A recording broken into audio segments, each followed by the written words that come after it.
No, yo no quería ser panadera, yo quería ser profesora, pero los tiempos fueron así. Y después fui panadera y también estuve muy contenta. Mi padre me decía que trabajar en mi casa, que si trabajo fuera, tengo que hacer lo que me mandan. Y si trabajo en mi casa, hago yo lo que quiero. Y le hice caso a mi padre. Cogí la panadería y estoy muy contenta. Bueno, mis padres habían estudiado, pero lo que tenían clarísimo es que había una frase que siempre decía mi madre: en esta casa no hay negocio, con lo cual hay que estudiar. O sea, daba por hecho que hombres y mujeres teníamos que buscarnos la vida. De hecho, los 4 fuimos a la universidad, los 4 estudiamos. Es que yo no me planteé que podía hacer otra cosa, ¿eh? Cuando empecé a trabajar, mi padre dejó de hablarme porque no quería que fuera a trabajar, que él dice que me podía tener sin trabajar, pero yo no, pues yo quería tener mi sueldo y ser yo una persona que me valiera por mí, que no tuviera que depender de lo que me daba mi padre. Bueno, mis padres, cuando estaba estudiando, mis padres lo que querían era que estudiara una carrera o que estudiara otra cosa, pero nunca me gustó estudiar. Mi madre inculcaba a que estudiáramos todos los hijos, no solamente los varones, porque a mi padre le daba igual, porque la idea en aquel tiempo era la mujer ya se casará, o en fin, el que tenía que estudiar era el marido, o trabajar y traer el dinero a casa.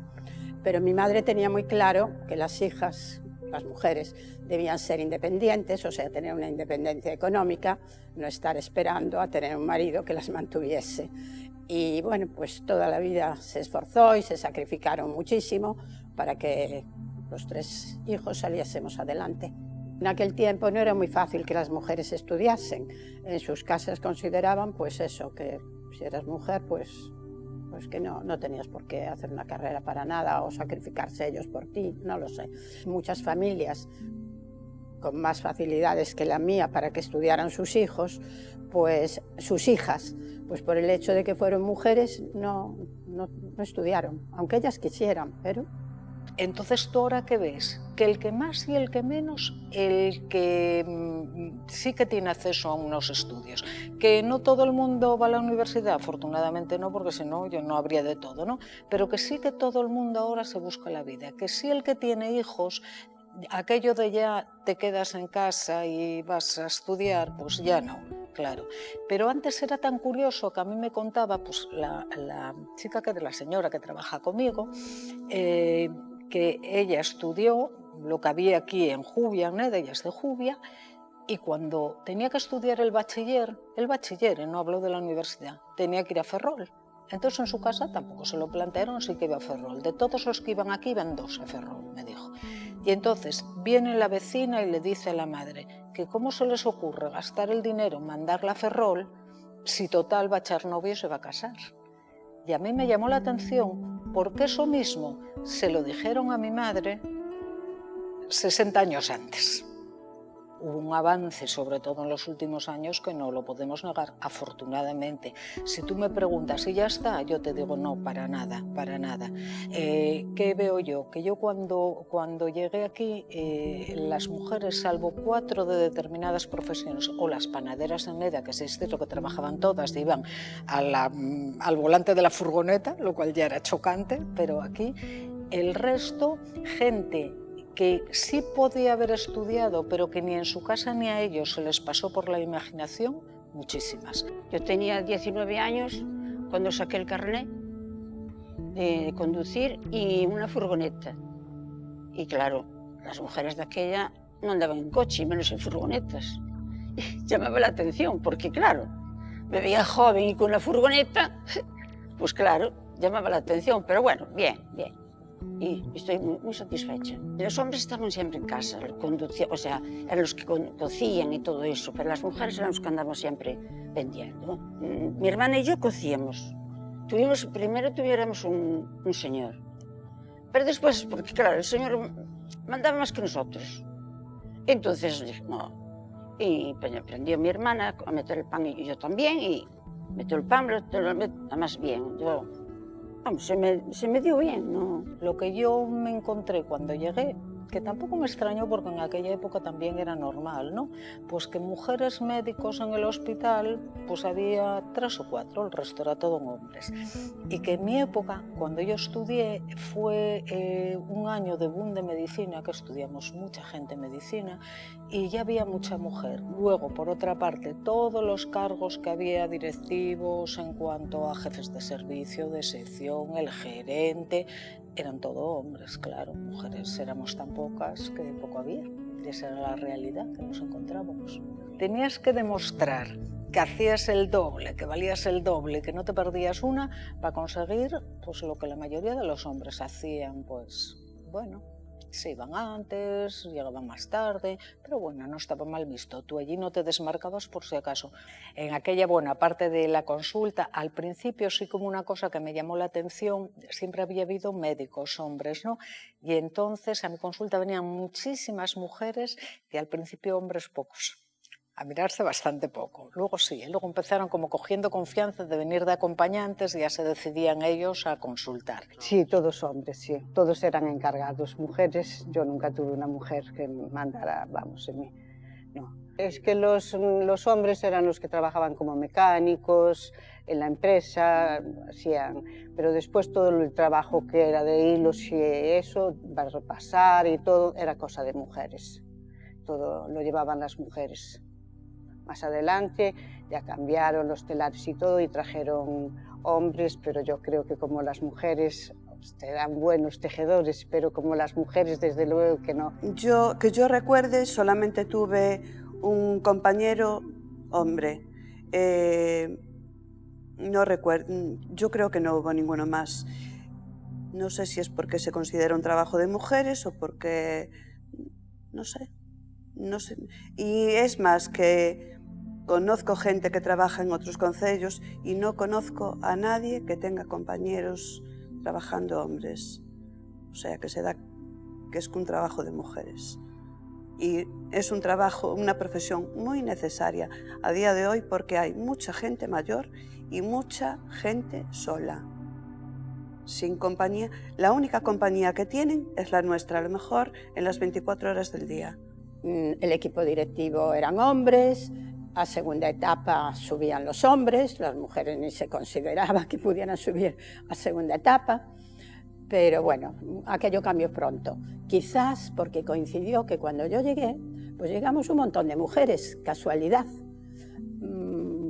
Bueno, casualidad, pues no lo sé. El caso es que llegamos un montón de mujeres y poquito a poco, como ya éramos tantas, pues fuimos haciendo lo que queríamos. El colegio cambió mucho en ese aspecto. No sé si es que la sociedad evolucionó y en todos los colegios ocurrió lo mismo y ya las mujeres fueron ocupando cargos que antes no. O simplemente lo que dije antes, que como en EDA llegamos muchas mujeres, nos metimos mujeres al poder. Pasaba un autobús por aquí, creo que iba a Valdoviño, iban unas cuantas, nadie ponía bañador. ¿Cómo iban a poner bañador?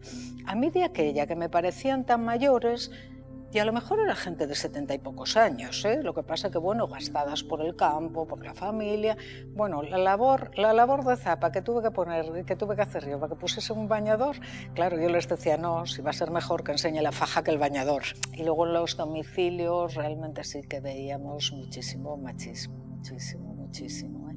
Porque ella era la cuidadora, la que hacía, vamos, si la paciente fuese ella, vale, pero la paciente solía ser otro y daba igual que fuese el marido, que el hijo, que el suegro, que la suegra, o sea, a quien le tocaba era ello. Ellas con los maridos siempre, entonces tú le explicabas a él, primero preguntabas qué pasaba, habitualmente él miraba así para que contase ella. Ellos contaban poco. Entonces contaba y yo le decía, bueno, vale, pues venga, tiene que tomar este tratamiento, esta pastilla cada 8 horas. Miraban para ella y decía, Mari, toma nota. O sea, eso era típico. Y decía, no, la nota tómela usted que la va a tomar.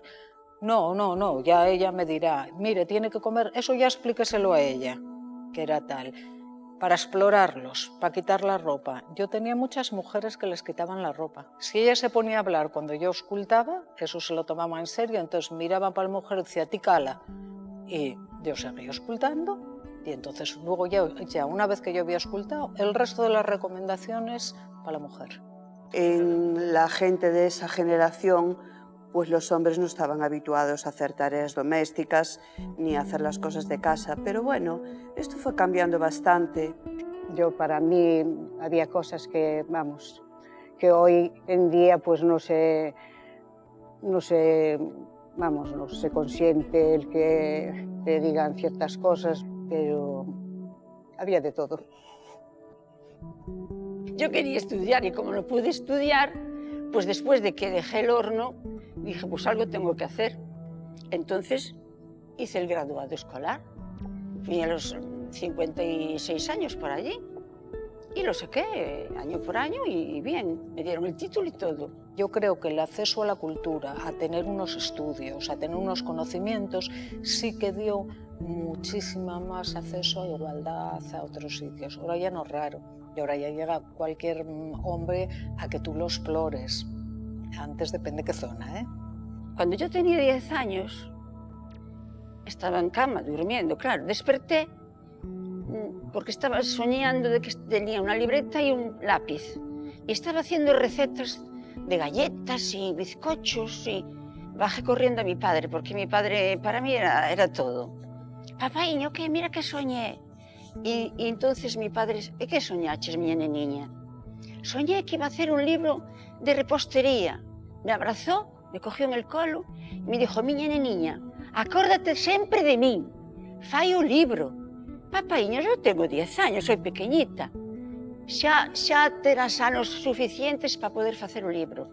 Acórdate toda a miña vida, acórdate toda a túa vida de que tens que facer o libro, acórdate de min. E despois yo non me acordé máis del libro, porque tenía tanto trabajo en casa e non me preocupaba del libro. E cuando, despois de que dejé, pues se me vino a la mente el dichoso libro.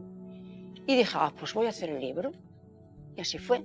Hice el graduado y después hice el libro. Hola, me llamo Fernanda Cienfuegos, soy médico, nací en Asturias, llevo ejerciendo en NEDA desde hace 34 años, creo, desde el 92. Y nada, esa es la experiencia que tengo de un lugar como NEDA. Hola, soy Pili Alonso Quintía y nací en Casadelos, Ayuntamiento de Neda. Nací en 1942, el Día del Pilar, y soy la menor de 7 hermanos y trabajé en la fábrica textil de Neda muchos años. Me llamo Ángeles Casteleiro, nací en el año 1963, tengo 62 años. Llevo algo más de 22 años trabajando en ayuda a domicilio en el concello de Neda. Me llamo Manuela Luaces Fernández. Nací en La Mourela, Ayuntamiento de Neda. Soy hija, nieta, pienso que bisnieta de mi familia panadera. Yo fui panadera desde los 13 años y me sacaron tuve que dejar la escuela, claro. Y me tuve que trabajar en el horno. Trabajé hasta los 56 años. Luego dejé y bueno, me puse las pilas en otra cosa. Me llamo Mari Carmen Bouza Fernández. Bueno, me conocen por Carmenchu o aquí en Neda por Menchu.